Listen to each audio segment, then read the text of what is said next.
আজকে আমি কিভাবে বানিয়ে ফেললাম এত সুন্দর ডিজাইনের মিষ্টি মিষ্টি স্ন্যাক্সের এই রেসিপিটা। আপনারা দেখুন ফুল ভিডিওটা, তাহলে বুঝতে পারবেন। যদি ভালো লাগে বন্ধুরা তাহলে লাইক শেয়ার কমেন্ট করবে, আর চ্যানেলে নতুন হলে চ্যানেলটা সাবস্ক্রাইব করে দিয়ে পাশে থাকবে। আজকে আমি চটজলদি বানিয়ে ফেলবো অপূর্ব সুন্দর একটি নাস্তা রেসিপি। দিয়ে দিচ্ছি দুধ, ফুটিয়ে ফুটিয়ে একদম কমিয়ে নিয়ে চিনমাটার মতো করে নেব, নাবিয়ে নিচ্ছি।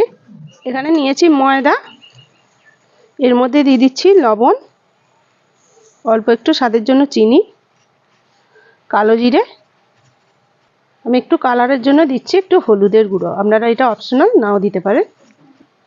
সমস্ত মিশিয়ে নিচ্ছি আর দিয়ে দেব সাদা তেল ময়ামের জন্য।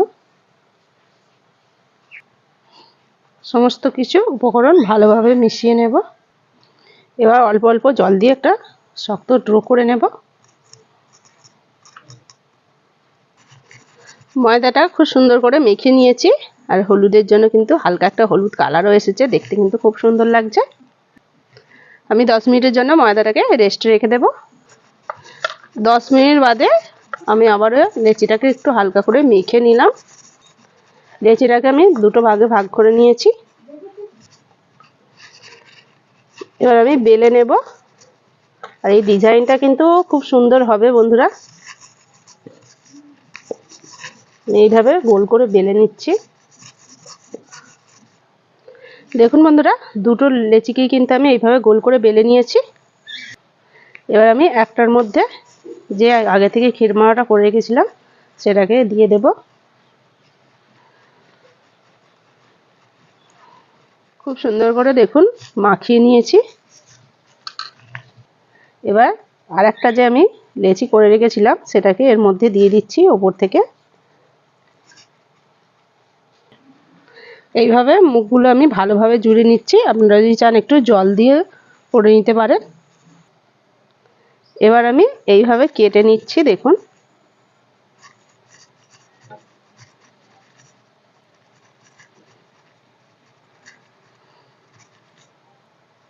আবারও আমি এদিক দিয়ে কেটে নিচ্ছি, দেখুন।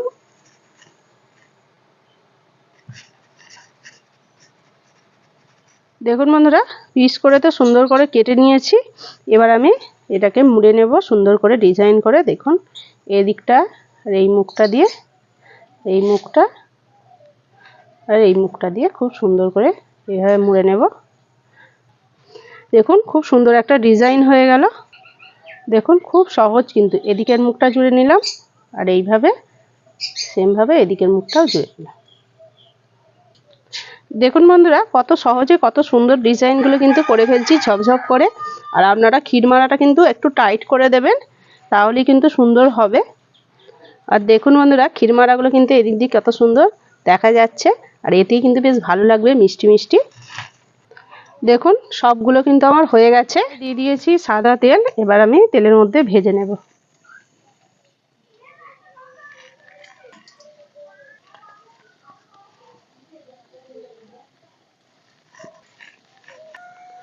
সবগুলো আমি একসাথে দিয়ে দিয়েছি, বেশি নাড়াচাড়া করব না, এইভাবে আমি ভেজে নেব।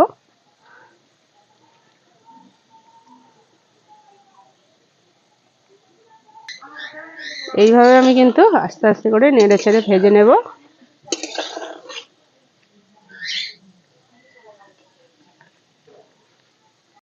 সমস্তগুলো লাল লাল করে ভেজে আমি তুলে নিলাম খুব সুন্দর করে। দেখুন কালারটা কত সুন্দর এসেছে, দেখুন কত সুন্দর লাগছে, আর ভিতরটাও কিন্তু খুব সুন্দরভাবে হয়েছে।